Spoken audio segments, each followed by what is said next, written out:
Hello and welcome for today's episode. Today is a very special one kasi pinadalaan tayo ng Tarns Forge na install natin para dito sa XSR 900. And ngayon pupunta tayo sa MPH 2.0 sa May Katipunan. So yun, I'm very excited. So let's go.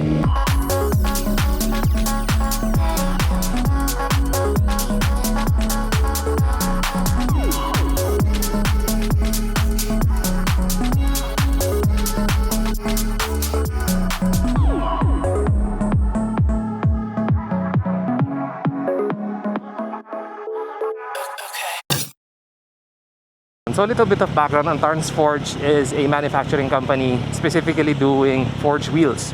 And recently lang din sila nag-start pero they have a big factory sa China. Tapos, yeah, they're now selling their products worldwide. So you can reach out to Tarns Forge through WhatsApp para maka-order ka rin. Tsaka hindi basta-basta yung yung ordering process kasi specific sa bike. So yung akin nakalagay doon MT-09SP. Pero tatanungin pa nila kung ano yung chain chain pitch mo and other stuff like that kasi specific nga per bike. Marami kang pagpipili ang finish and ang tinanong ko is kung meron ba silang similar dito sa pagka-gold ng XSR 900. And sabi nila, yes, meron kaming ganyan and yun ang ipapadala namin sa'yo. Ayun, big thanks ulit. Maraming salamat talaga sa tatay ko kasi nag-volunteer siya na tulungan ako sa pagdala ng gulong din. Hindi possible i-karga sa likod ng motor eh. Maliit yung buntot ng XSR. Okay, hindi ko na patatagalin. Kita-kits na lang sa MPH. Ko-content ko lang din. Ay, sige lang. Parang, tsaka yung weighing scale daw, to compare yung bigat ng current, tsaka nung... Okay, sige. Ito sir yung gulong, ay yung wheels. Kuhanin ko na sila. Sige sir. Pati yung, ay wait lang, yung may camera ako dito. Ayan, meron pa pala sa yung sprocket, tsaka ano. So ito yung contents ng box, bukod dun sa gulong or bukod dun sa wheels, yung sprocket tsaka yung ano ba tawag dun, yung nut. Tapos ito, akala ko letter, pag binuksan mo, mga sticker laman. Ayan. Tapos meron silang card, patunay na Tarns. Pakapit muna natin dito sa MPH. May shop din ng bikes, tapos ito naman coffee shop. So meron silang weighing scale, sakto para check natin differences ng stock tsaka ng itong Tarns. So ito naman yung brake reservoir na papalit natin dito sa stock.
Ito dapat yung Rizoma bracket na gagamitin. Buti na lang hindi nag-fit kasi mas nagustuhan ko yung kinabit nila after.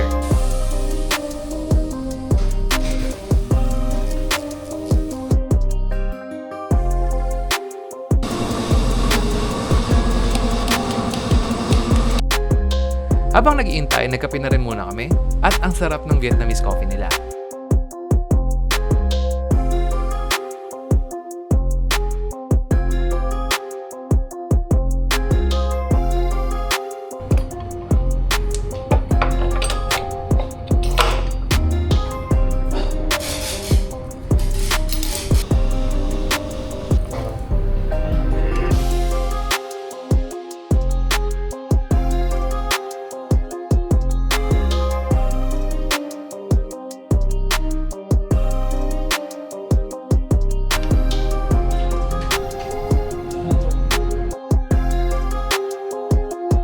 Also, mas low profile na yung brake reservoir. Okay, so all goods na ang ating XSR. Ayan, connected na or nakakabit na ang ating bagong turns na mags. Bago na rin yung sprocket, kasama na rin yan sa turns. So medyo nagmamatch na yung kulay ng tulad nitong logo. Ayan, medyo hawig na siya. Pero may onting differences pa rin, saka mas brusco na tingnan yung XSR ngayon. Kaya ayun, thank you sa MPH. And happy anniversary sa inyo, congrats. Check nyo na lang, abangan natin yung exhaust kasi inaantay pa natin eh. So anyway, this is Neo. Thank you so much for watching if nabot mo tong part na to. Ayan, uwi na. Oo nga pala, bago na rin na ating brake reservoir. So meron din custom na bracket ng Rizoma. Tsaka all black na rin siya, hindi na siya mukhang urine sample. Ayan. Very happy how things went. Pinapanood ko sila as they install it. Pina-wheel balancing ko na rin para perfect. Overall, inabot ako ng 6,700 kasi bumili pa ako ng brake reservoir bracket, brake fluid, tingga, tire balancing, at yung labor cost. About 4 kilograms din ang nabawas in total sa timbang. Bukod doon, mas madali na rin magkarga ng hangin since naka-angle horizontally yung tire valve. Aesthetically, super happy ako kasi it's giving a sporty and muscular look sa bike. Again, maraming salamat sa Tarns for providing these wheels. I'll further observe and share its benefits on the next video featuring it. Also, you can message this number on WhatsApp for your Tarns Forge wheel